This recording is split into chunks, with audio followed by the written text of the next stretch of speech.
Vamos a comenzar otra serie de sermones que hemos titulado en lo general la supremacía de Dios y en lo particular nuestro glorioso Dios y Padre. En lo general hemos titulado la supremacía de Dios y en lo particular, en mi caso, me gusta el nombre el glorioso Dios y Padre. Título de hoy: hay un Dios.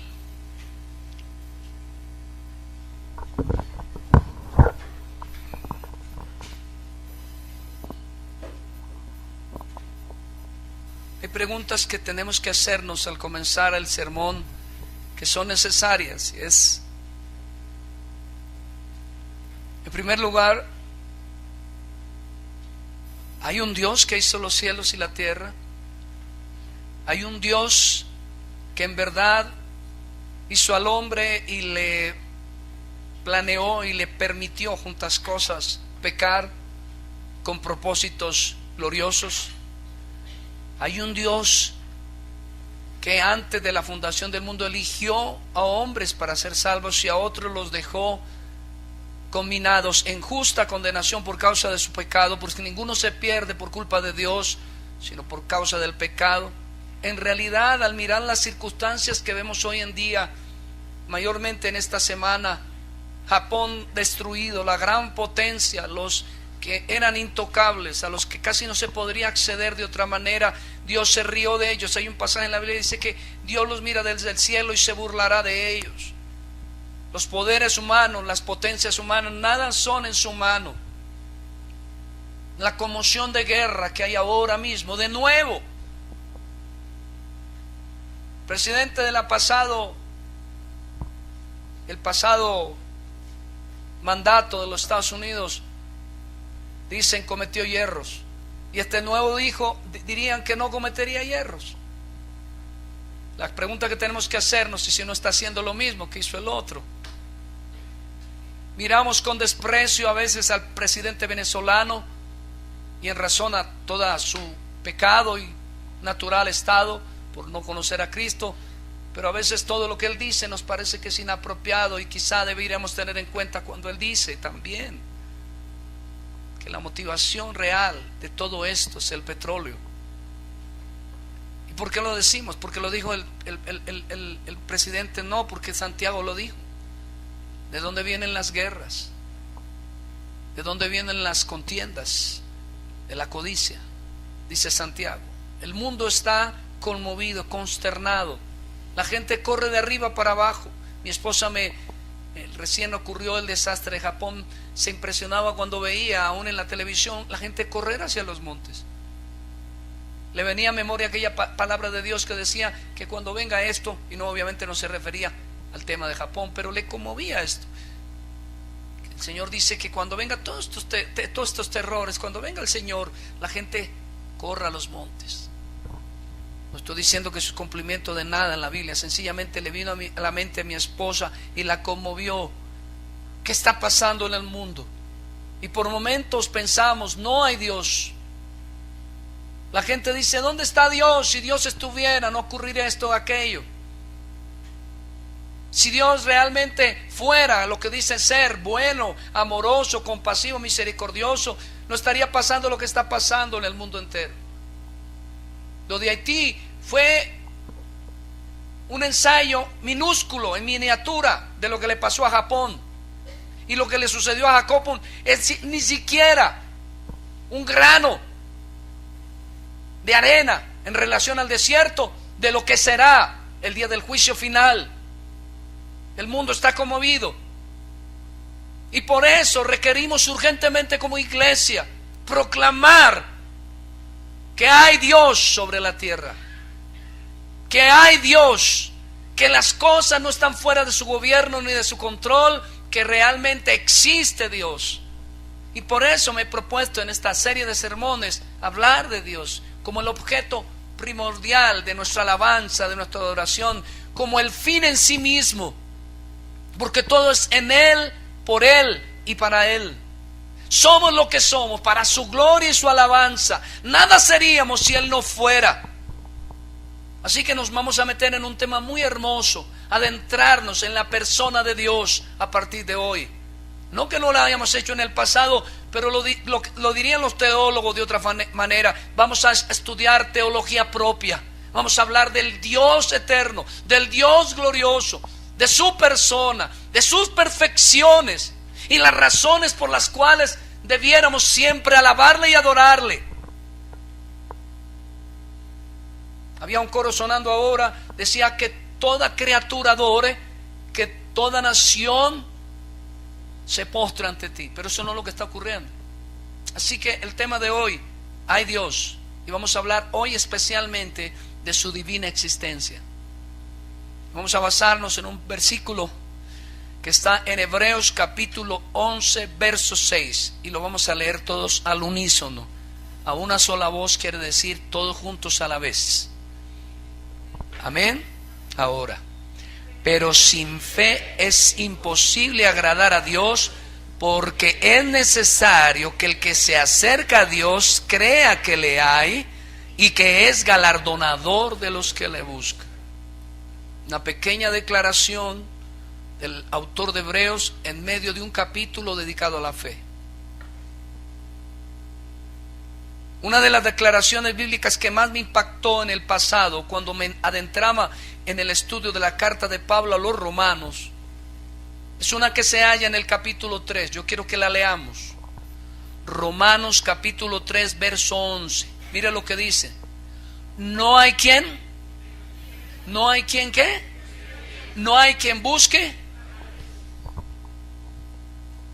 Con tantas prácticas religiosas, de religiones y religiosas, y ninguno busca a Dios. Uno va a la Meca, va al Medio Oriente, va a Rusia, va donde quiera que vaya y se encuentra multitud de religiones, prácticas religiosas.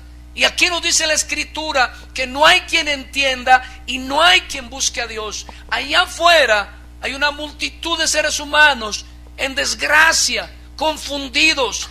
No saben de dónde vienen, no saben para dónde van. La angustia, el pavor, el terror los consume todos los días y necesitan echar mano del alcohol, de la droga, de las adicciones al sexo, a la televisión o a cualquier cosa, porque necesitan amalgamar sus conciencias que les gritan que están bajo la ira de Dios. Dice, no hay quien entienda, no hay quien busque a Dios. Con tantas prácticas religiosas, ¿cómo es que ninguno busca a Dios? Bien, creo que lo que se refiere Pablo es que ninguno busca al Dios verdadero. Es decir, al que hizo los cielos y la tierra, al que envió a su Hijo a morir en la cruz por los pecadores de un pueblo que escogió para sí. La razón es que si bien el hombre en su caída no perdió la totalidad de la imagen de Dios, su ser religioso intuye que algo le falta y construye divinidades a partir de su fantasía. ¿Qué dije? Construye divinidades a partir de su fantasía. Piensen en algo. Piensen en Haití. Piensen en Japón. Piensen en las zonas terribles del África donde la gente se muere de hambre, donde hay niños famélicos, que son solamente un saco de huesos y un vientre hinchado.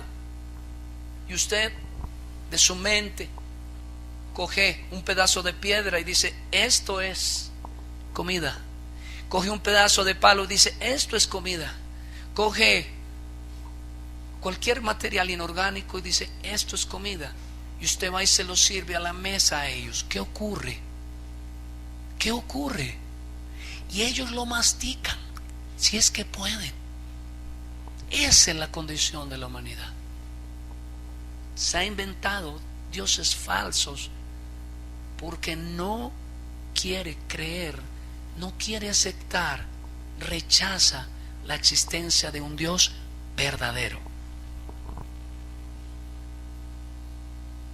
Falsos dioses cuyos atributos son semejantes a su pecaminosidad. Basta ver la mitología griega. ¿Cómo eran los dioses griegos? Ebrios, promiscuos, traidores, vengativos, volubles, irascibles, inestables, y ellos los adoraban. Así que el hombre inventa de su fantasiosa maldad dioses. Número 23, 19. Pero la Biblia nos aclara un primer principio de Dios, un principio que a veces olvidamos. A veces aún los cristianos, habiendo nacido de nuevo, por ignorancia de la Escritura, por no dedicarnos a la meditación de la palabra y conocer al buen Dios que nos redimió, nos queremos relacionar con Él como si fuera otro ser humano, como si fuera otro hombre. Y es verdad que Cristo se hizo hombre para morir por nosotros y ascendió a los cielos y sigue siendo 100% hombre y 100% Dios en el cielo, con motivo de compadecerse. Pero con todo eso, Él es Dios. Mire lo que dice el número 23, 19. Dios no es hombre para que mienta, ni hijo de hombre para que se arrepienta. Él dijo y no hará, habló y no Él lo ejecutará. Así que la primera cosa que tenemos que ver con Dios y su existencia es que Dios no es ser humano. Nuestra mente finita no tiene una idea de quién es Dios, a no ser de que nos adentremos en la Escritura. Creo que esto se debe a que el hombre no solo duda, es decir, cuando dice que no hay quien busque a Dios, no solamente duda, sino que no acepta la existencia del Dios verdadero.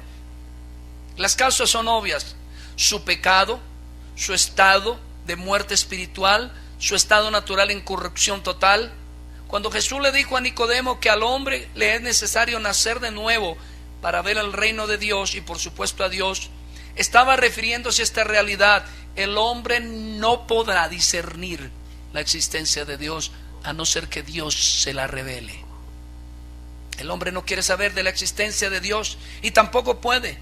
En otra ocasión el Señor le hizo a la mujer samaritana una tremenda revelación que a veces como cristianos también olvidamos y que olvidamos proclamarle al mundo entero. Estas son verdades dogmáticas. Juan 4:24, Jesús le dijo a la mujer samaritana: Dios no es hombre, Dios es ¿qué? Dios es espíritu. Dios es espíritu. A veces olvidamos esa realidad. Jesús dijo: las palabras que yo os hablo son espíritu y son vida. Y la Biblia nos dice que la ley de Dios no es meramente natural ni unos mandamientos morales externos, sino que la ley de Dios es espiritual y no se puede cumplirse de una manera espiritual. Dios no buscaba, y por eso combinó a los fariseos y les dijo sepulcros blanqueados, porque ellos procuraban la ley, guardar la ley de una manera externa.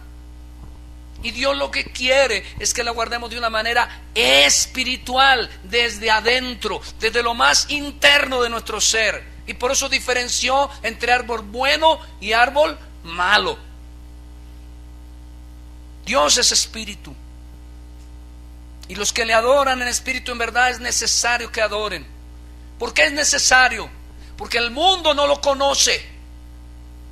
Y su iglesia ha de adorarle y alabarle. Hay algo que deben preguntarse los domingos los impíos: ¿para dónde van todos estos hombres, todas estas mujeres y todos estos niños? ¿Qué es lo que hacen con esos libros que llevan debajo del brazo? ¿Por qué se les ve una cara tan sonriente cuando se dirigen a donde quiera que vayan? Preguntaría el impío, desconectado de las circunstancias que lo rodean. Y la respuesta es una: Dios es espíritu. Y Él quiere que el mundo, quiere que el hombre le adore, pero no podrá el hombre en general, sino los que hemos nacido de nuevo. Y nuestro deber es necesario que le adoremos en espíritu y en verdad. La religión del hombre natural solo es una respuesta a las adicciones más impías de su alma. Pues la realidad de la existencia de Dios y lo tocante a su naturaleza, la raza humana en realidad no lo puede entender. Uno sale a la calle y pregunta: ¿usted cree en Dios? Y dice: sí, pero ¿usted cree que Dios existe? Sí. Pero ¿qué es lo cómo podemos creer que es verdad? ¿Cómo podemos entender que ellos no lo saben y lo quieren aceptar? Porque en 1 Corintios 2:14 lo dice. Mire lo que dice la Escritura: pero el hombre natural, es decir, el impío, que no percibe las cosas que son del Espíritu de Dios. Déjeme decirle algo, espero que no. pero es probable que aquí haya hombres naturales.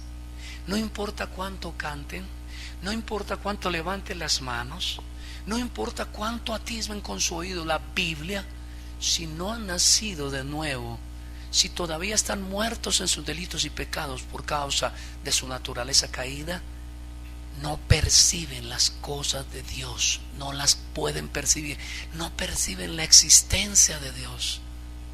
Cuando un hombre de Dios, una mujer de Dios, no percibe la existencia de Dios, no discierne a Dios, debería preocuparse.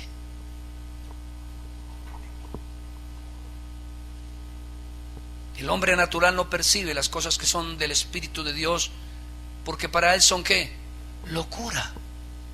Y no las puede entender, porque ¿cómo se tiene que entender? Espiritualmente. ¿Y cómo está el hombre sin Dios? Muerto espiritualmente. Así que para ir adentrándonos en esta introducción, tres cosas.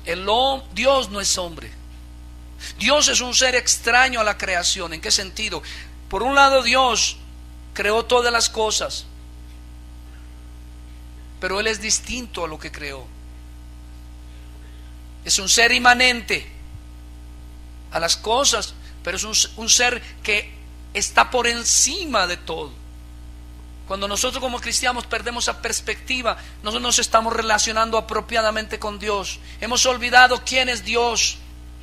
El Señor en el Antiguo Testamento le dijo a Israel una y otra vez: y no olvidéis quién es vuestro Dios. No lo olvidéis. Es una tendencia natural del pecador, olvidar la naturaleza del Dios que le redimió. Así que dice que no las puede entender. No solamente son locuras, sino que no las puede ¿qué? Entender. El hombre que está ahí en la calle, que no tiene a Dios, que no tiene a Cristo como Salvador, no puede entender la existencia de Dios.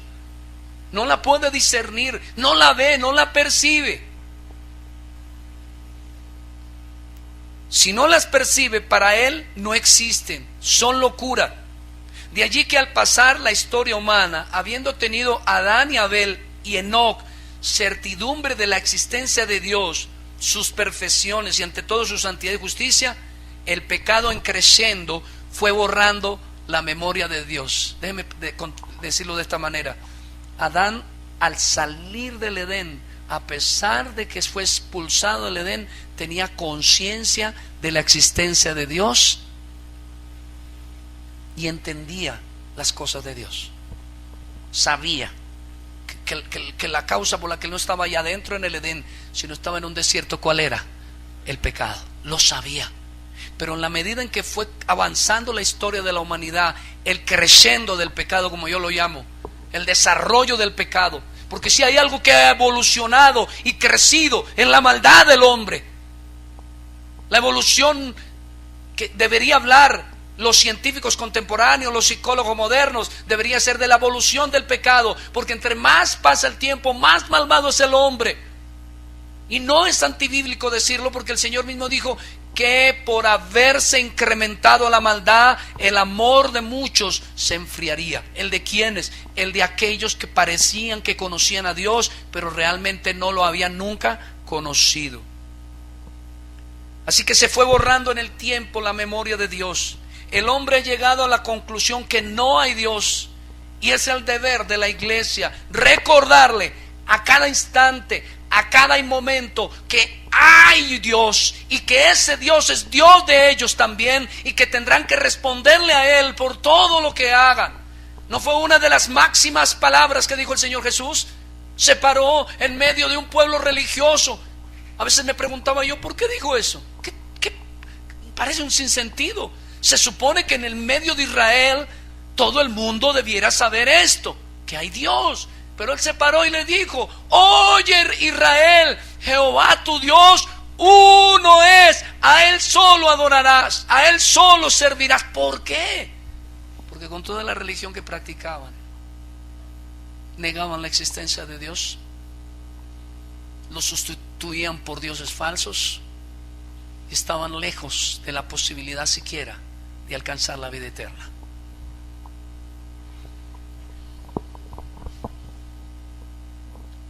Para los hombres contemporáneos que han llegado a la conclusión que no hay Dios, somos fruto de la evolución,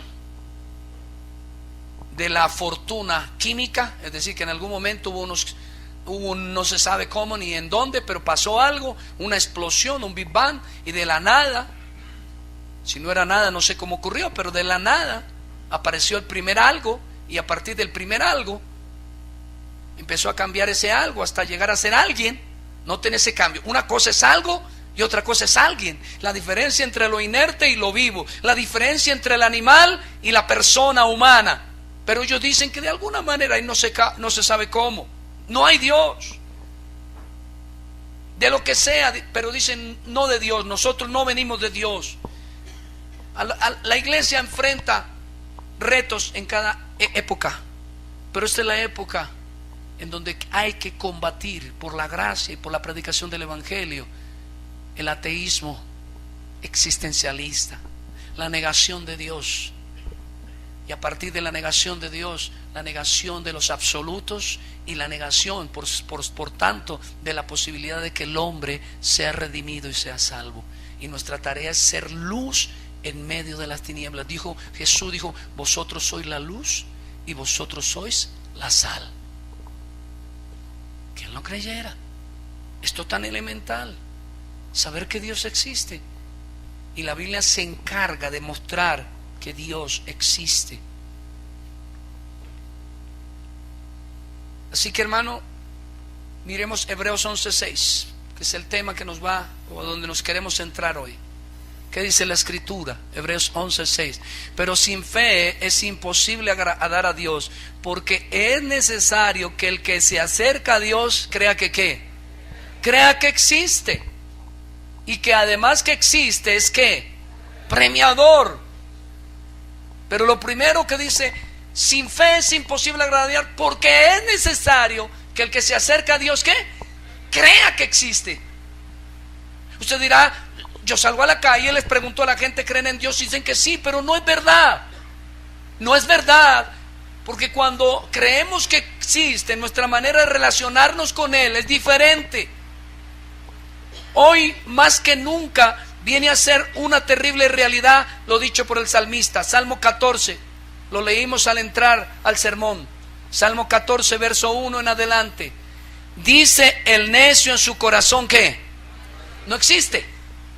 No existe Dios. ¿Dónde lo dice? En su corazón. Ahora tengo preguntas. En tiempos del pueblo de Israel, bajo la ley de Moisés, ¿había necios dentro de los israelitas? Y durante el periodo en que Cristo vino a predicarle a los fariseos, a los saduceos, a los celotes, entre todo ese pueblo judío, ¿había necios? Y eran religiosos. Así que la necedad es un mal que viene desde el vientre de la mamá, desde que es concebido el niño. Por eso dice un pasaje con respecto a la educación de los hijos: corrige a tu hijo, porque en el niño hay espíritu de necedad, mas la vara lo apartará de él. ¿Qué es espíritu de necedad? Que niega la existencia de Dios, que actúa como si Dios no existiera,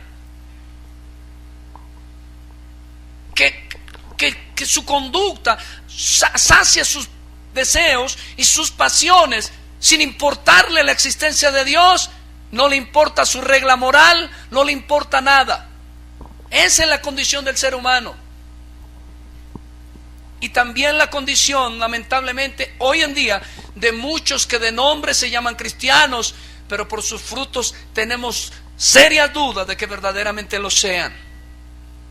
Dice el necio en su corazón, no existe Dios. ¿Por qué? De nuevo, la corrupción de su alma le aconseja lo contrario de lo que su conciencia sabe.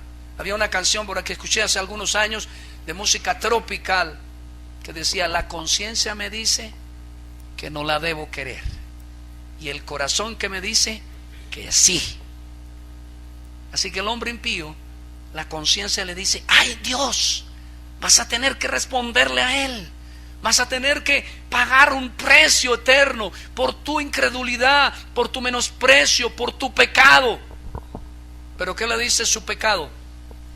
No hay Dios, no escuche esa conciencia, no existe Dios, no hay quien le vaya a tomar en cuenta nada de lo que usted ha hecho. Porque es que el hombre, y dice aquí que el necio niega la existencia de Dios, porque no le interesa siquiera pensar en un Dios santo, justo, que le juzgará por su pecado y sin duda le dará condena eterna. Déjeme ilustrarlo de esta manera. Cuando yo era niño tenía unas primas que eran adolescentes y se le escapaban a la mamá y al papá a pecar. Se iban de la casa, venían al otro día, a los 2 días. ¿Y cómo era que lograban escaparse? Lo hacían de esta manera, casi siempre que yo era un niño. Pensaban en que, mientras pensaban que había un papá y una mamá que los iba a corregir y castigar, los paralizaba el miedo y ni siquiera querían asomarse a la calle. Pero lo primero que tenían que hacer para ir a hacer su maldad, ¿qué era? Olvidarse de la existencia del papá y de la mamá. Algo así como el hombre que ve una pared y se dice a sí mismo: esa pared no existe. Así es el hombre, así es la mujer, así es el joven, el niño, cuando no ha nacido realmente de nuevo. Y así eventualmente nos comportamos a veces los cristianos cuando dejamos de meditar en la gloria de Dios, en sus perfecciones, en la persona de Dios, en su existencia. Se nos olvida que debemos darle cuenta de todo lo que haremos a Él. Así que mira la pared y dice la pared que no existe, y sale corriendo contra la pared. ¿Qué viene? Se rompe la nariz. Ese es el futuro del hombre. Negar la existencia de Dios solo le traerá ruptura de su alma y una pérdida y condenación eterna. Pero eso es lo que hace el hombre. La Biblia no intenta probar la existencia de Dios ni especular sobre su naturaleza. Da por sentado que Jehová es el Dios verdadero, Él es el Dios vivo y eterno. El insensato niega a Dios, no es un ateo. Su negación es de orden ético. Vive como si Dios no existiese. Es decir, en la conciencia sabe que Dios existe, pero no le gusta porque tiene una ley moral, y esa ley moral le atormenta. ¿Ha oído esto cuando quiere compartir el evangelio? A mí lo único que no me gusta de esa Biblia es que me prohíbe adulterar, me prohíbe tener otras mujeres. Lo que no me gusta de esa Biblia es que me dice que no me emborrache. Lo que no me gusta de esa Biblia, y por eso hace una extracción, me permiten el término, estúpida, y cierra los ojos como la avestruz, mete la cabeza entre la tierra y grita: Dios no existe, a fin de continuar haciendo su maldad y su iniquidad y no tener, entre comillas, cargo de conciencia, lo cual es imposible. Algunos dirán: pero la Biblia dice que algunos tienen por su pecado la conciencia ¿cómo? Cauterizada, es decir, endurecida. De tanto pecar ya no perciben la diferencia entre pecar y no pecar, ni la gravedad del pecado. Así que el insensato que niega a Dios, dije que no es un ateo, sino es una negación de orden ético. Vive como si Dios no existiese y jugase y juega con esa realidad. Los milagros, escúcheme bien, los milagros, ¿me están oyendo? Porque yo por lo que no oigo bien, pienso que no me oyen y termino gritando. Los milagros y actos poderosos de Dios no se aducen para demostrar su existencia. Dios no hizo milagros para demostrar su existencia, sino para afirmar la confianza o estimular a la alabanza. Es decir, que las acciones de Dios diarias, la providencia ordinaria, la providencia extraordinaria, las obras gloriosas del Señor no pretenden decir: oiga, venga, yo soy Dios, sino que lo que procuran es que el hombre ¿qué? Le alabe y le adore.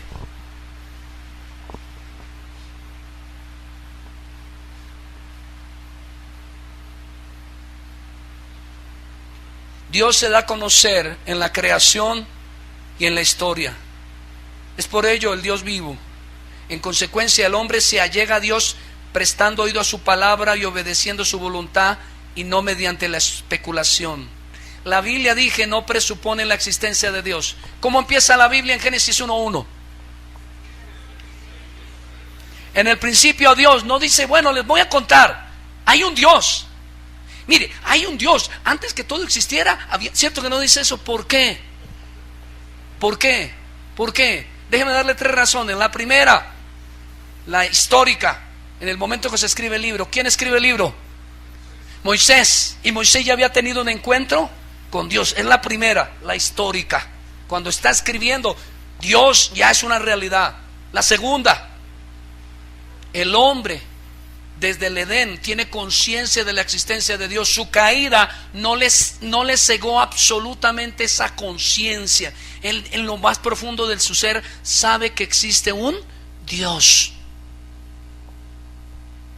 Y la tercera es porque para el pueblo al que es dirigida el Pentateuco, es decir, los 5 libros primero de la Biblia, y empezando por el Génesis, era gente que entendía que Dios existe.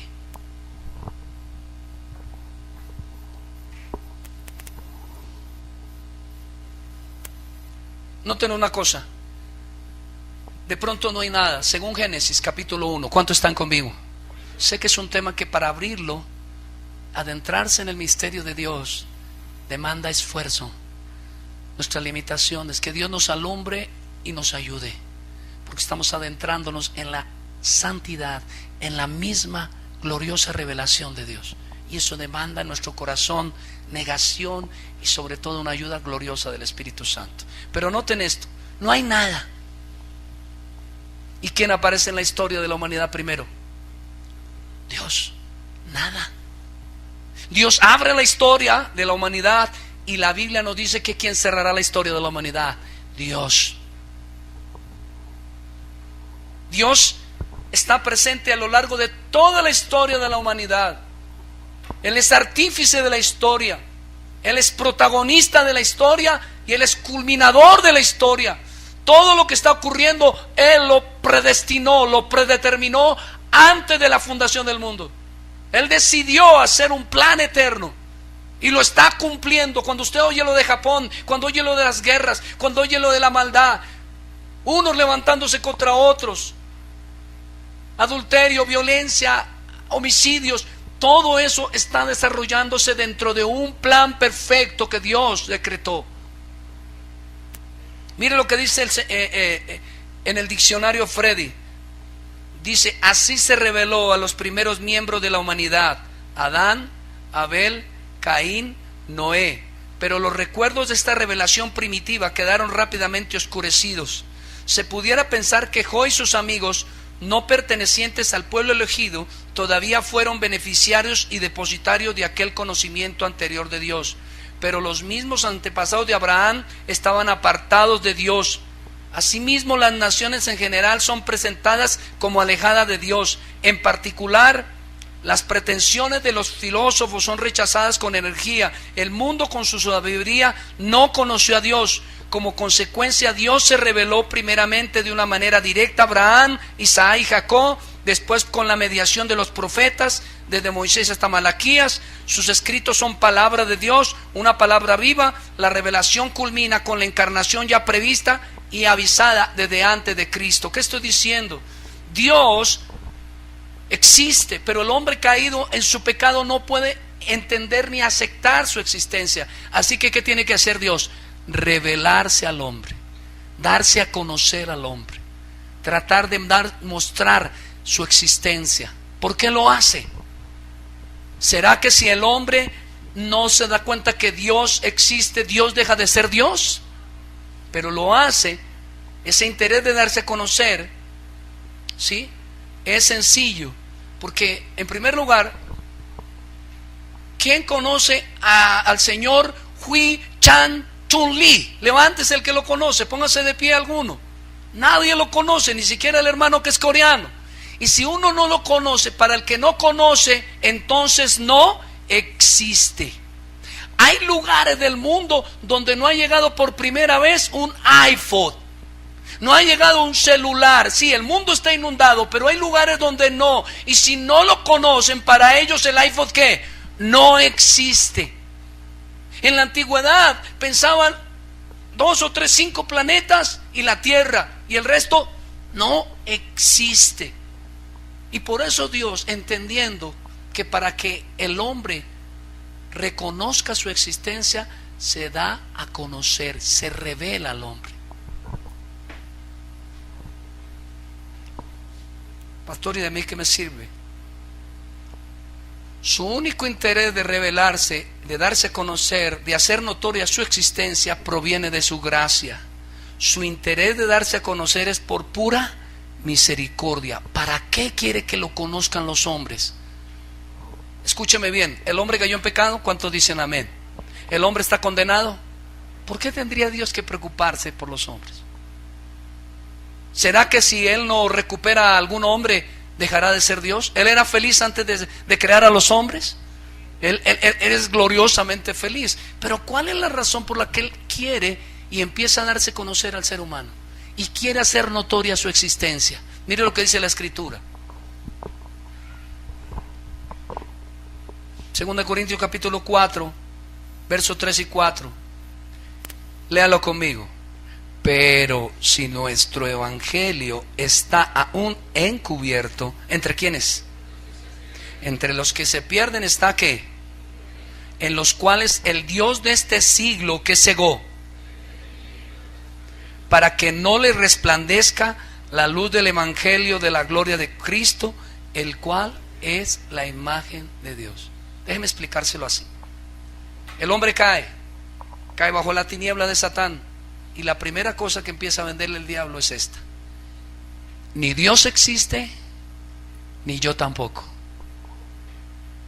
Hace poco alguno de las jóvenes de la iglesia se me acercó y dijo: mire, el jueves que estamos enseñando evangelismo, y me dijo: mire, es que esta niña amiga mía tiene un pariente que es sacerdote, y me dijo que el infierno, según el sacerdote que estudió teología, que estuvo hasta en Roma besándole los pies al Papa, y con todo eso me dijo que no existe el infierno. Tengo preguntas. ¿Quién es el primer interesado de que el hombre no crea en la existencia de Dios?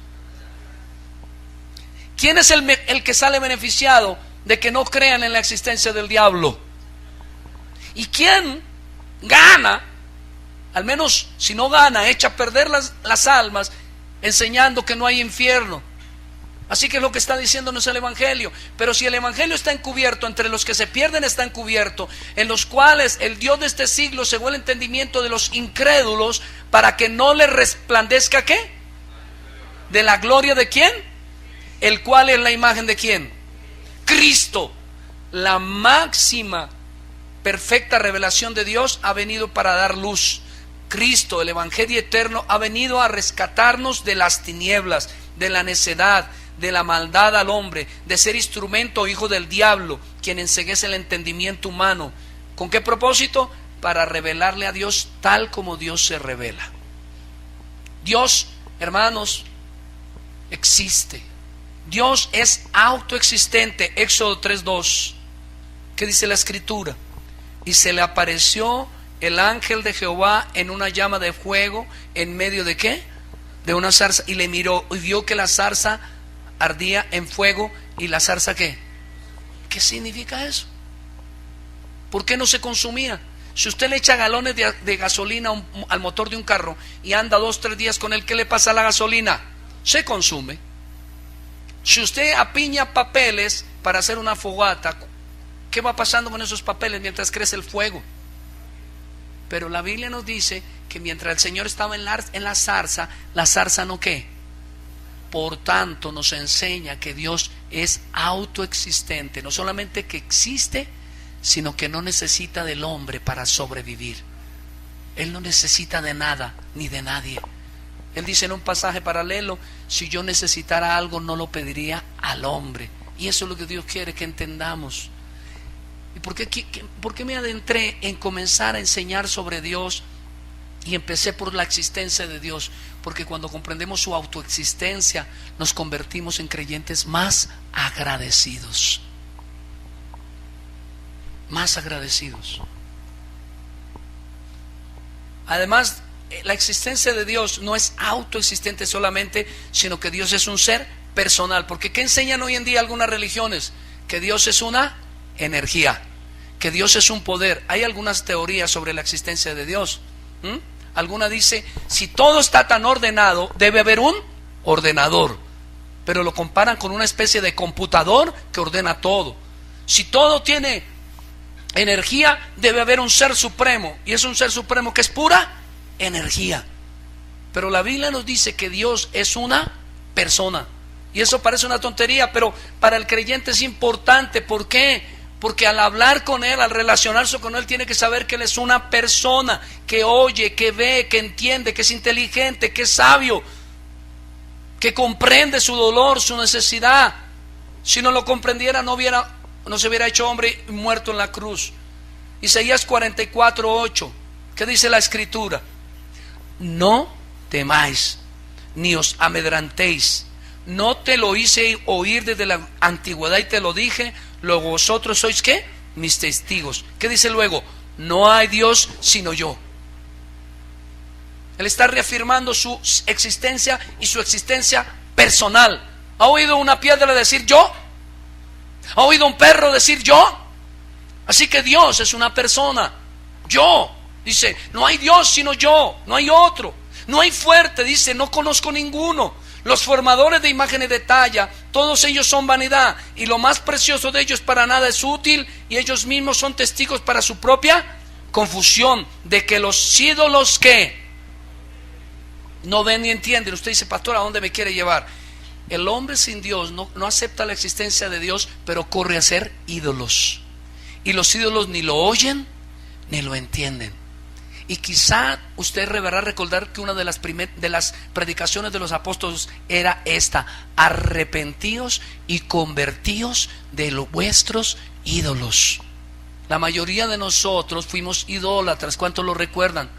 Adorábamos la Virgen de allí, la Virgen de allá, San Pedro, San Juan, imágenes de talla, corríamos, les hablábamos. ¿Ahora no le parece a usted ridículo, ahora que tiene la luz del Evangelio? ¿No le parece ridículo haberse subido de rodillas hasta Monserrate y besarle los pies a una estatua, unos pies helados, congelados, y bajar con el mismo vacío que subió? O mejor dicho, con más vacío, porque arriba es muy caro el chocolate y el tamal, y entonces lo poquito que llevaba se quedó arriba.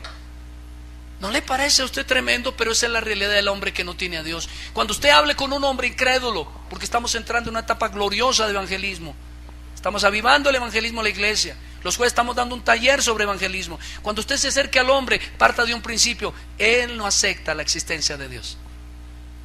Y la sustituye ¿por qué? Por muñecos. La sustituye por prácticas, por ayunos. No, es que la divinidad está en las frutas. No coman carne, comamos frutas. La divinidad está en los sonidos, en la meditación de la mente. Otros dicen, somos dioses, nuestra mente medita y nos convertimos en Dios, y se la pasa meditando todo el tiempo.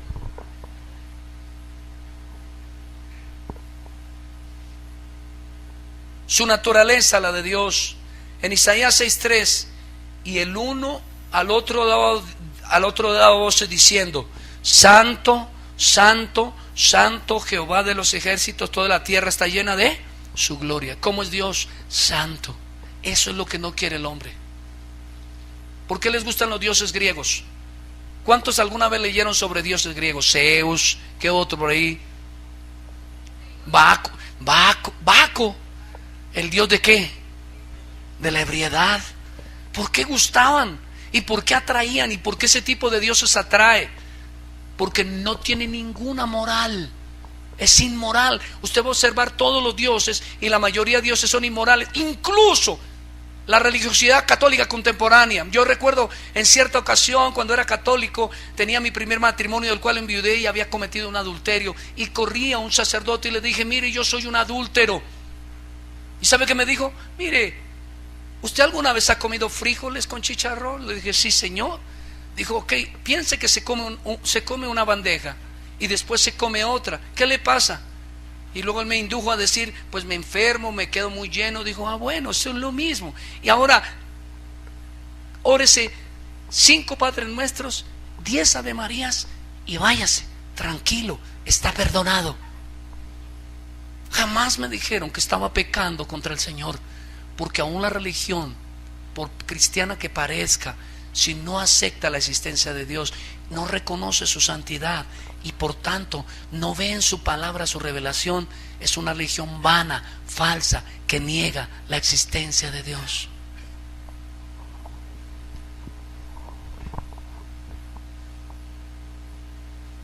Pero no solamente es santo, Él también es soberano. Salmo 115, verso 3 dice: nuestro Dios está ¿dónde? Y todo lo que quiso ha hecho. Preguntas: ¿Quién derrumbó a Japón? Dios. ¿Quién tumbó las Torres Gemelas? No. No me diga eso, Dios es bueno. Pero ¿quién es el que detrás de todo lo que sucede está? Dios. Cuando Satanás estaba maltratando y matando a los hijos de Job, quitándole toda su economía, cuando la mujer estaba abandándole la espalda, cuando la lepra llegó a su cuerpo, o la sarna, y sus amigos le dieron la espalda, ¿quién estaba detrás de todo eso? Dios. Amós dice: ¿habrá un mal en la ciudad que no provenga de Dios? Todo lo que ocurre porque Dios así lo planeó. Pastor, pero eso suena como a un Dios malo. Tengo preguntas. Si fuera por el pecado humano, ¿qué nos debería acontecer? ¿Qué debería acontecer por nuestra maldad? Morir ahora. Hace poco estuve orando por una señora que tiene cáncer, la mamita de una hermana aquí en la iglesia, y le dije, mire, me dijo, pero ¿por qué, pastor? ¿Por qué tanto el cáncer ahora, los pulmones, el cuerpo? Y le dije, por una sola razón, no hay otra, no hay 2, ni 3, ni 4, ni 5. Una, se llama pecado. Porque por causa del pecado entró la enfermedad, y por causa del pecado entró la muerte. Por eso sostengo la doctrina de que si Cristo no entrega su vida en la cruz, Él jamás hubiera muerto, porque Él nunca pecó, así que Él nunca se enfermó. Estoy seguro que Él nunca tuvo una caries, Él no tuvo mal de hígado, Él nunca tuvo una mala digestión, porque toda enfermedad proviene del pecado, y Él fue santo, nunca pecó. Murió y no lo mataron. Es más, a él le habían podido clavar 50,000 estacas, hubiera sufrido probablemente, pero si él no da su vida, no muere. Por eso dijo en un pasaje paralelo: nadie me quita la vida, yo doy la vida, porque el santo, santo, santo no puede morir. Toda enfermedad proviene del pecado. Toda la muerte proviene del pecado. Entonces, ¿por qué muere la gente y por qué se matan unos a otros? Por el pecado. Porque hay conflictos, contiendas y guerras por el pecado. Y Cristo quiere y vino a revelar a Dios para que el hombre, conociéndolo, fuera salvo, para que pudiera tener esperanza de una vida eterna, para que pudiera tener esperanza de un mundo mejor. Pero el hombre no quiere aceptar la existencia de Dios. No quiere aceptar no solamente que es un ser personal, autoexistente, cuya naturaleza es santa, un Dios soberano, sino además no quiere aceptar que es un Dios poderoso. Deuteronomio 32:39. Ved ahora que yo soy y no hay dioses conmigo. Yo hago morir y yo hago vivir. Yo hiero y yo sano, y no hay quien pueda librar de mi mano. Imagínense esto. Voy a hacer algo que quizás es ofensivo, pero Dios está sentado en su trono aquí arriba y le dice al hombre: ved que yo soy Dios. Y el hombre pregunta: ¿cuál de todos los dioses? Porque aquí en la tierra dicen que hay Dios Zeus, el Dios de los egipcios, bueno, todos esos dioses. Y él contesta: mira que yo soy Dios y no hay ningún Dios a mi lado. Yo estoy solo, soy un Dios único. Y quiero decirte algo: yo doy la vida, pero yo también la quito. Yo maté a los japoneses. ¡Wow! ¡Qué cruel! Sermón tan cruel. No es cruel. Los que murieron ya perecieron con ellos, pereció con ellos su esperanza. La Biblia dice que mientras haya vida hay que esperanza. Pero los que vivimos debemos oír que Dios existe y que Dios se reveló en Cristo y que está salvando pecadores. Y que está sentenciado de todos modos que moramos una vez y vayamos a juicio. Y la única manera de librarnos del juicio es corriendo al Dios que existe, al gran yo soy, al que envió a su Hijo, pedirle perdón, arrepentirnos de nuestro pecado. Pero el hombre niega su existencia. Lo que quiere decir esta porción es que Dios es el origen de todas las cosas. Mira una piedra, ¿y quién la hizo? Dios. Mira una esmeralda, ¿quién la hizo? Dios. Mira la arena del mar, ¿quién la hizo? Dios. Mira un pez, ¿quién lo hizo? Dios. Vea todo lo que usted vea de la creación y tiene origen en Dios. Dios trasciende las cosas. Quiere decir que Él creó todo, pero Él está por encima de todo. Nada lo controla Él, pero Él todo lo controla. Ah, hermano, pero el sermón de este domingo no me solucionó mis problemas de pagar el arriendo, porque eso es lo que a veces oímos por allá en los programas de la falsa prosperidad. Y yo le voy a decir algo: aún sus deudas, aún los crisis que está viviendo, aún sus caídas, aún sus sufrimientos y aflicciones son parte del propósito de Dios para su vida. O sea que no está mal que yo me endeude ni que peque. Yo no dije eso, sino que aún eso está en el plan de Dios para humillarnos, para enseñarnos, como dijo el salmista David: bueno me fue ser humillado de parte de Dios para que guarde sus mandamientos.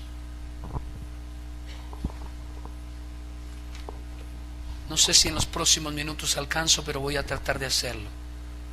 La fe testifica de su existencia, y voy a tratar de hacerlo lo más corto posible. Hebreos 11:6 fue nuestro versículo clave. Mire lo que dice: pero sin fe es imposible agradar a ¿quién? Porque es necesario que el que se acerca a Dios crea que existe y que además es galardonador. ¿Cómo comienza el versículo? Pero sin fe. Así que la fe testifica de la existencia de Dios, de donde concluimos que un hombre sin fe no puede saber de la existencia de Dios. Una mujer sin fe no puede saber de la existencia de Dios, y mucho menos tratar de acercarse a Dios.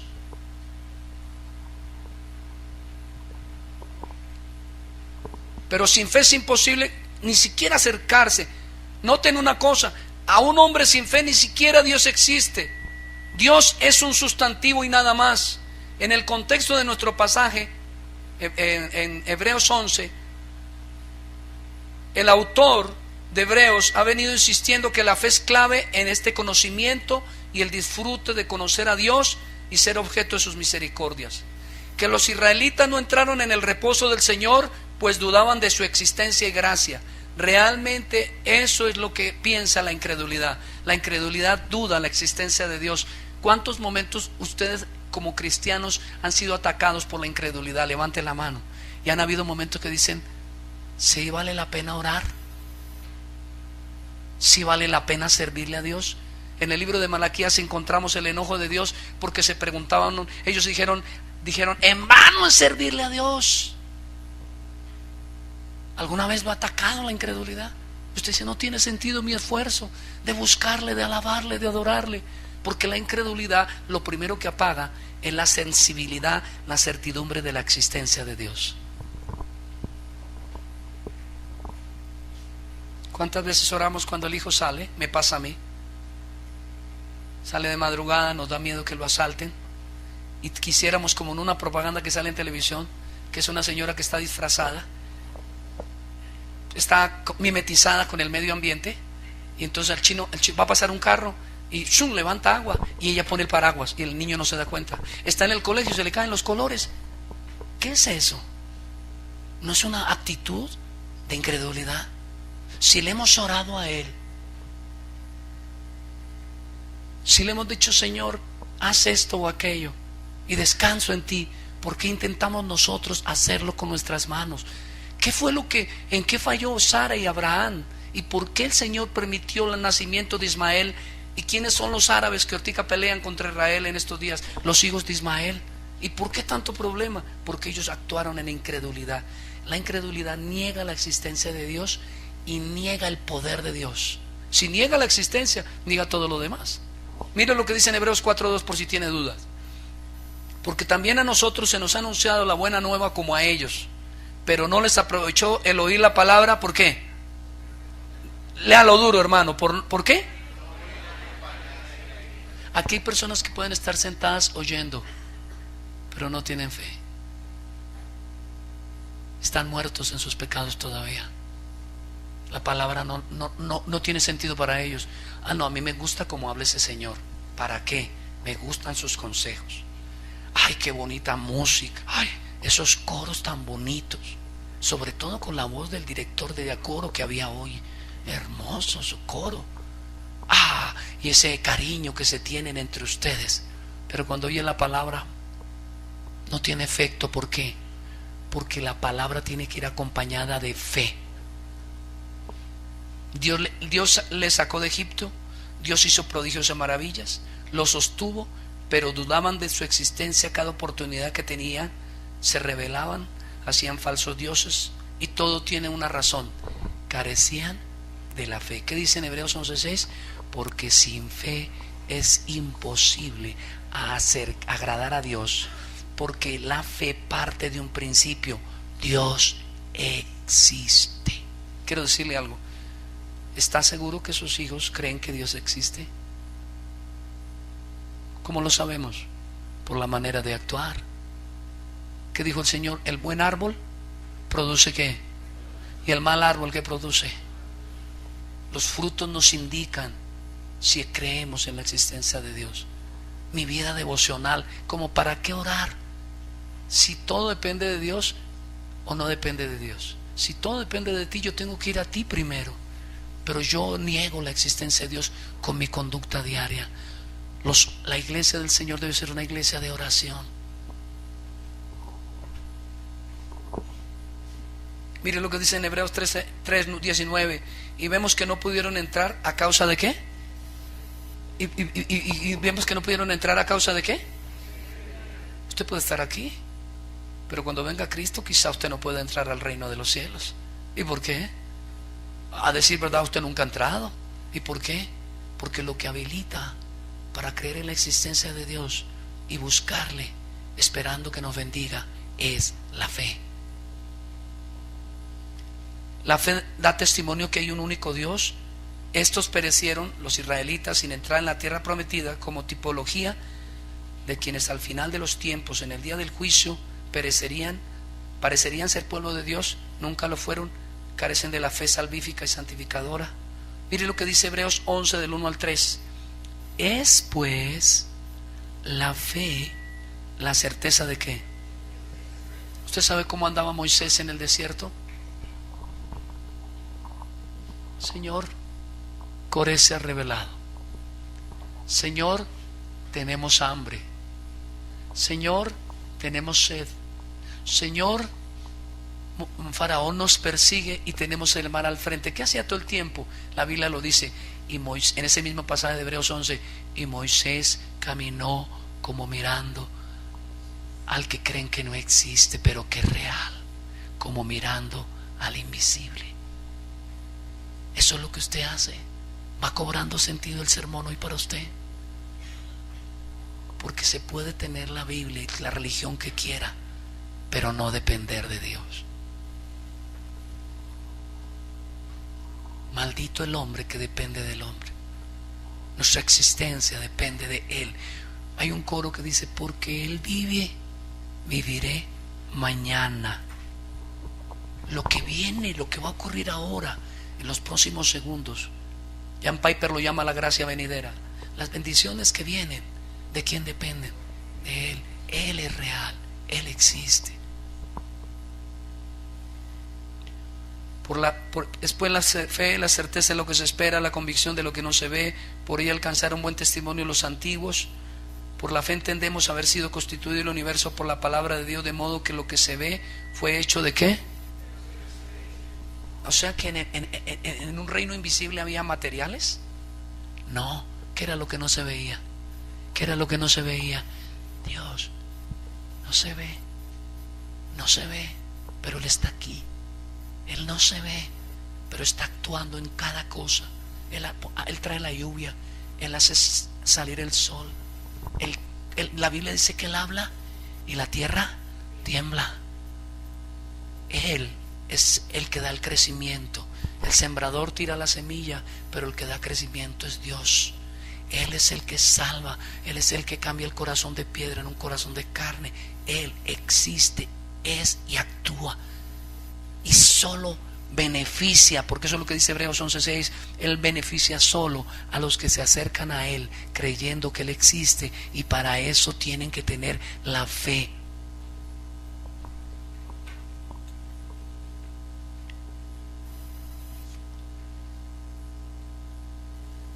¿Qué es el buen testimonio de los antiguos?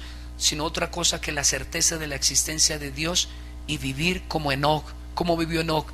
Agradando a Dios. Cuando usted sabe que Él existe, es consciente de su presencia, de su existencia. Por eso a veces pensamos que cuando David dice que en tu presencia hay plenitud de gozo, solo estaba en el templo. Sí, es posible que estuviera en el templo, pero ¿a dónde iré? Dijo, que no esté tu presencia. ¿A dónde huiré de ti? Así que donde quiera que iba, él era consciente de la existencia de Dios, y por eso decía, en tu presencia hay plenitud de gozo y delicias a tu diestra, porque él veía en todo lo bueno que le acontecía, en todas las cosas gloriosas, en la creación, él veía a Dios, porque él sabía de su existencia.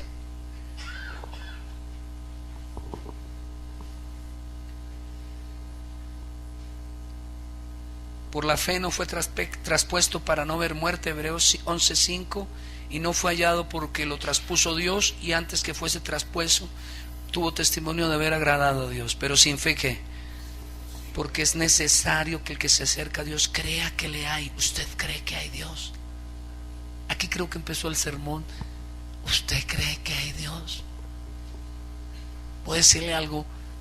No parece. Porque quien cree, le busca y se acerca a Él, porque sabe que Él le quiere bendecir.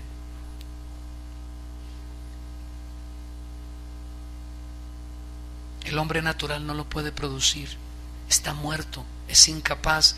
El hombre natural no puede producir la fe. La fe no es algo que el hombre hay gente que trabaja en eso. Yo quiero creer, yo quiero creer, yo quiero creer, y no está mal, siga queriendo. Quizás sea un buen querer, pero no lo va a lograr nunca. Mientras que los apóstoles dijeron, Señor, ayúdame en mi incredulidad, Señor, aumenta mi fe. Porque la fe es un don de Dios, sobrenatural. Es algo que no obtiene el hombre natural, es algo que viene del cielo. Mire lo que dice Efesios 2:8-9. Porque por gracia sois salvos, ¿por medio de qué? ¿Por medio de qué? Y esto no de vosotros, pues ¿qué? No por obras, para que nadie se gloríe. La fe es un regalo de Dios. ¿Y a dónde los quiero llevar hoy? Porque quizás, déjenme contar una historia rápida. Yo sé que el tiempo va corriendo, pero no me puedo ir sin ministraros completamente como Dios me lo propuso en el corazón. Había un profeta, Elías. Por su boca, era un hombre de fe. Dice la Biblia que estaba sujeto a pasiones como nosotros, pero tenía ¿qué? Fe. Sabía de la existencia de Dios y del poder de Dios, de la soberanía de Dios, de la gloria de Dios, y que Dios responde a los que le buscan. ¿Y sabe qué hizo? Oró fervientemente, y por 3 años y medio, si mal no recuerdo, no llovió. Pero un día, después de que hizo lo que tenía que hacer, honrar al Señor y traer fuego del cielo por su oración, dijo, va a volver a llover, y se arrodilló y comenzó a orar y orar. Y tenía un sirviente, y le dijo, vaya, mire a ver si ya va a llover. Y él dice, no veo nada. Y yo sigue orando. Vaya, mire a ver si va a llover. No veo nada. Hasta que al final volvió y le dijo, ve y mira. Y dijo, veo una nube como la palma de una mano. Elías estaba viendo lo que el incrédulo no podía ver. Y Eliseo repitió la dosis. Eliseo estaba en medio de una guerra y venían un ejército a destruirles, y el siervo del profeta empezó, son muchos, y él le decía, más son los que están con nosotros que los que están con ellos. Y yo volteé a mirar, porque para el hombre natural, ¿qué es? La existencia de Dios es una locura para el hombre natural. Que más son los que están con nosotros que los que están con ellos. Hasta que de repente, ¿sabe qué hizo? El siervo se arrodilló y dijo, Señor, paráfrasis mío, ábrele los ojos. ¿Qué significa eso? ¿Qué significa abrirle los ojos? ¿Qué significa dejarle ver lo que nadie más ve, sino alguien que tiene el Espíritu Santo, alguien que tiene la fe? Equípalo. Y aquel hombre abrió los ojos y dice que vio millares y millares y millares de carros de fuego, de ángeles guerreros detrás del profeta. ¿Sabe cuál es el punto de esta enseñanza con la que empezamos hoy? Vamos a empezar a darle la supremacía de Dios en nuestras vidas, pero no vamos a poderlo si no entendemos quién es Él, qué es Él. Él existe. Hoy empezamos entendiendo esto. Él existe. Sus oraciones no son en vano. Su búsqueda de Él de todo corazón no está en saco roto. Porque Él nos está diciendo que para poderlo acercarnos a Él y recibir sus beneficios, tenemos que creer primero en su existencia y que es un Dios de misericordia. Déjeme ir cerrando esta enseñanza. Dios existe y puede ser conocido. Estas dos afirmaciones forman base y la inspiración de todas las escrituras. La primera es una afirmación de fe, la segunda es una afirmación del conocimiento experimental que tenemos a través de la Biblia. La existencia de Dios no está sujeta a demostración científica. La única manera de descubrir la existencia de Dios es mediante la fe. Y dado que Dios trasciende toda su creación, solo podemos conocerlo en la medida que Él se revela a sí mismo. En su naturaleza Dios es espíritu puro. Mire lo que dice Hechos 17, 18. Porque en cierta ocasión Pablo fue a Grecia y habló con hombres religiosos pero impíos que no tenían fe. ¿Y qué les dijo? A los hombres dice: y algunos filósofos de los epicúreos y de los estoicos disputaban con él, y unos decían: ¿qué querrá decir este palabrero? Porque les hablaba de la existencia de Dios, de un Dios que hizo los cielos y la tierra, de un Dios que vino a morir en la cruz y que redimió a un pueblo, de un Dios que resucitó de entre los muertos, y todo eso le pareció que era fanfarronería. ¿No le ha pasado nunca? Que le habla a alguien y la persona inmediatamente dice: eso es locura. Pues eso es lo que le dicen, palabrero. Y otros dijeron: parece que es un predicador de nuevos dioses, porque les predicaba el evangelio de Jesús, ¿y qué más? Y de la resurrección. Miren lo que dice el verso 23. Cuando le preguntaron de las razones de su doctrina y de su Dios, le dijo: mire, porque pasando y mirando vuestros santuarios, hallé allí también un altar en el cual estaba la inscripción al Dios que no conocido, al que vosotros adoráis pues sin conocerle. Es a quien yo os anuncio, el Dios que hizo ¿qué? El mundo y todas las cosas que en él hay, siendo Señor del cielo y de la tierra, no habita en templos hechos por manos humanas, ni es honrado por manos de hombres como si necesitase de algo, pues Él es quien a todos da vida y aliento, ¿a qué? A todas las cosas. Y de una sangre ha hecho todo el linaje de los hombres para que habiten sobre la faz de la tierra, y les ha prefijado el orden de los tiempos y los límites de su habitación, para que busquen a quién, para que busquen a quién, para que busquen a quién. ¿Qué fue lo que gritó Jesús? Buscadle y le hallaréis, buscadle y viviréis. El hombre necesita urgentemente, nadie le busca, pero Dios está revelando y está haciendo una obra gloriosa de gracia para que el hombre le busque. Y si usted está aquí es porque Dios quiere que usted le busque, para que busquen a Dios. Si de alguna manera, palpando, pueden hallarle, aunque ciertamente ¿qué? Había una canción en los años 70 que me gustaba, yo era muy romántico, creo que todavía tengo algo de eso, amo a mi esposa profundamente y me inspira cosas bonitas todavía. Ser cristiano no es dejar de sentir amor por la esposita, ni sentir amor conyugal y emocionarse de ver sus ojos. Pero yo recuerdo que yo era un pelado solitario y había una canción de un cantante que admiro mucho, Nino Bravo, y decía: si no estoy junto a ti, pero crees sentir el calor de unas manos. Si no estoy junto a ti, pero crees sentir que alguien toca a tú. Y Dios dice: no te asustes, mi amor, te lo voy a explicar.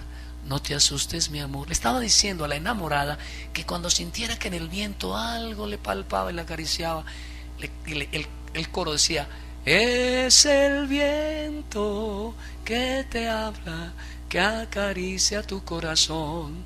Es el viento que soy yo. ¿Qué está diciendo no soy Dios?